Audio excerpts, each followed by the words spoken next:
सुप्रभात। मन की निर्मलता तथा सात्विकता। मन की निर्मलता तथा सात्विकता।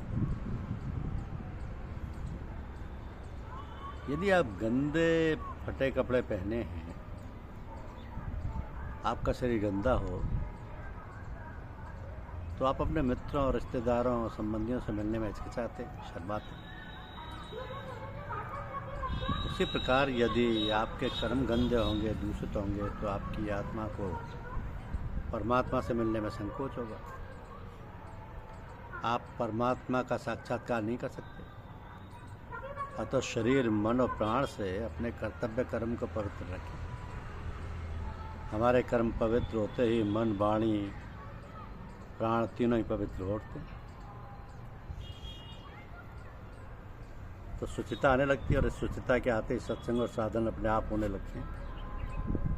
जिसका व्यवहार दूसरों के प्रति शुद्ध है, कमाई नेक है, वाणी में माधुर्य है, हृदय में दया तथा परोपकार की भावना है और मन में निर्मलता तथा सात्विकता है, वही साधक परमार्थ की कमाई में सफल हो सकेगा। वही साधक परमार्थ की कमाई में सफल हो सकेगा। क्योंकि इस सत्संग में प्रत्येक पंथ व समुदाय का मनुष्य सम्मिलित हो सकता है, यदि वह सच्चा जिज्ञासु प्रेमी है। ईश्वर एक है और उससे मिलने का मार्ग भी एक है, और वो है मन की एकाग्रता। तो सत्संग इसी एकाग्रता के ऐसे अत्यंत सरल और उत्तम साधन सिखाता है, जिन्हें प्रत्येक मनुष्य, चाहे वह वृद्ध हो या युवा हो, स्त्री हो या पुरुष हो, अत्यंत सरलता से सीखकर अमल में ला सकता है। निर्बल अथवा अधिक समय ना दे सकने वाले मनुष्य यदि थोड़ी देर भी इस साधन को करते रहें, तो थोड़े ही काल में भी बहुत उन्नति कर सकते हैं। क्योंकि प्रत्येक धर्म में 4 बातें मुख्य होती हैं। वैदिक भाषा में इनको कर्म, उपासना, ज्ञान और साक्षात्कार कहते हैं। इस्लाम में इनको शरीयत, तरीकत, मार्फत और हकीकत कहते हैं। तो कर्मकांड तथा शरीयत हर मजहब में अलग अलग है। जहाँ से उपासना या तरीकत का आरंभ होता है, वो लगभग सबका एक ही है, केवल शब्दों का भेद है। मूर्ख बिना सोचे समझे आपस में लड़ते झगड़ते और एक दूसरे को बुरा कहते हैं। तो शुभ कर्म हमको स्वर्ग तक ले जा सकते हैं, इससे आगे उनकी पहुँच नहीं है। यदि ईश्वर प्राप्ति की इच्छा है, तो कर्मों के साथ साथ उपासना और ज्ञान के अधिकारी बनो, तब काम बनेगा, वरना यही चक्कर खाते रहोगे। अनंत सुख व शांति प्राप्त नहीं हो सकेगी। तो जो कार्य बाह्य इंद्रियों से किए जाते हैं उनको कर्म कहते हैं, और जो आंतरिक इंद्रियों, मन और बुद्धि से किए जाते हैं उनको ज्ञान और उपासना कहते हैं। यह शास्त्र का मत है।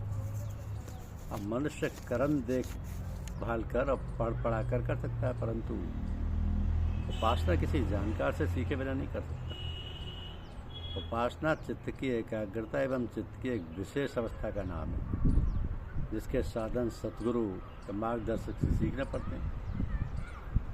तो परमात्मा और हमारे मध्य की चीज़ सतगुरु यानी मार्गदर्शक है, जिसको हम मीडियम या बिचौलिया, वसीला या जरिया कह सकते हैं। तो बिना उसकी सहायता के हम किसी तरह प्रगति नहीं कर सकते। तो साधकों का पूरा विश्वास परमात्मा पर होना चाहिए। हर अपने बड़े की इज्जत और छोटे के लिए प्यार और उसकी ज़रूरतों को यथाशक्ति पूरा करने की कोशिश करें, और उसके कसूर से चश्मपोशी, अपने बराबर वालों के साथ मोहब्बत और हमदर्दी। तो जो लोग विरोध पर आमदा रहें, उनसे बचाव और बेपरवाह, नफरत व नुकसान पहुँचाने व बदला लेने की कोशिश नहीं करना चाहिए। हर एक आदमी के ऐब को हमेशा छुपाना चाहिए, और किसी का भेद अगर मालूम हो तो बिना इजाज़त कभी जाहिर नहीं करना चाहिए। नौकर से वो काम लेना चाहिए जिसको हम करने में बिल्कुल विवश हों। नौकर या मजदूर सहायता के लिए, ना कि ऐश्वर्य या शान शौकत के लिए।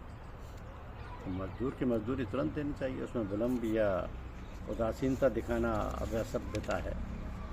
अपने बच्चों को धार्मिक शिक्षा अवश्य देनी चाहिए। अपनी पत्नी को किसी प्रकार अपने विचारों की बनाने का यत्न करना चाहिए। जहाँ शराब और नशा के साथ नाच रंग की महफिल हो, वहाँ यथासंभव नहीं जाना चाहिए। और यदि व्यवस्था पर जाना ही पड़े तो इस तरह सभी को, जिस तरह संडास में वक्त ज़रूरत पर जाना पड़ता है। अगर सगे संबंधी ऐसे कामों को करने पर विवश करें जिनके करने से धर्म नष्ट होता हो, तो इस रिश्ते को अगर आवश्यक हो तो तोड़ दें। क्योंकि सूर्योदय से पहले उठकर शौचादि से निवृत्त होकर स्नान करना चाहिए। यदि बीमारी, कमजोरी या किसी अन्य कारण से स्नान न कर सकें तो शुद्ध कपड़े बदलकर पूजा में बैठना चाहिए। अब सायंकाल सूर्यास्त के पश्चात संध्या स्नान करना चाहिए तथा रात को सोते समय प्रार्थना करनी चाहिए। यदि हो सके तो 12 बजे दोपहर और 4 बजे शाम को भी प्रार्थना करनी चाहिए। और रविवार के उस दिन सवेरे सवेरे ही एक सज्जन दीनबंधु एंड्रूज से मिलने आए। बातें होने लगी। बातों में 9 बज गए। दीनबंधु एंड्रूज ने जब घड़ी देखी तो क्षमा मांगते हुए बोले, क्षमा कीजिए, मुझे गिरजाघर जाना। तो सज्जन ने कहा, गिरजाघर तो मुझे भी जाना है, अच्छा साथ रहेगा, पर मैं आप वाले गिरजाघर में नहीं जा रहा हूँ। दीनबंधु एंड्रूज बोले, फिर आप प्रार्थना कहाँ करेंगे? उन सज्जन ने आश्चर्य से पूछा। दीनबंधु मुस्कुराए और उन सज्जन को साथ आने को कहा। वह उन्हें लेकर नगर की स्वच्छ गलियों को छोड़ते हुए हरिजन बस्ती की एक झोपड़ी में जाकर घुस गए। वहाँ एक बूढ़ा खाट पर लेटे 10-12 वर्ष के बच्चे को पंखा चल रहा था। तो दीनबंधु ने बूढ़े के हाथ से पंखा ले लिया और बोले, बाबा अब आप जाइए। बूढ़े के जाने के बाद वे साथ आए सज्जन से बोले, ये बालक अनाथ है और क्षय रोग का रोगी है। पड़ोस का ये बूढ़ा ही इसकी देखभाल करता है, परंतु 10 से 2 बजे तक काम पर जाना होता है उसे।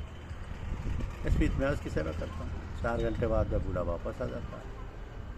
यही मेरी पूजा प्रार्थना है और यह झोपड़ी मेरा गिरजाघर। इसको कहते हैं पूजा पाठ।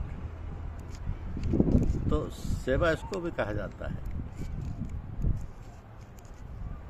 क्योंकि किसी को नीच, पतित या पापी मत समझो।